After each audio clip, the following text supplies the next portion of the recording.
مع الأطفال يتصارخون وينادون العطش العطش،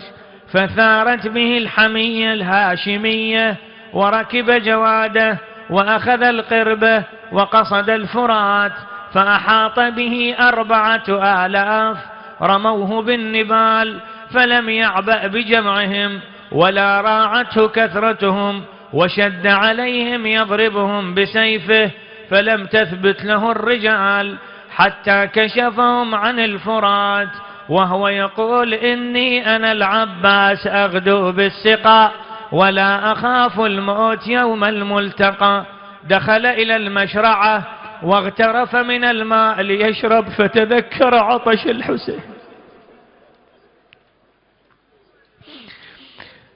ومن معه، فرمى الماء وقال: يا نفس من بعد الحسين هوني، وبعده لا كنت أن تكوني، هذا حسين وارد المنون، وتشربين بارد المعين، تالله ما هذا فعال ديني، شلون أشرب أخوي حسين بعيد، شلون أشرب أخوي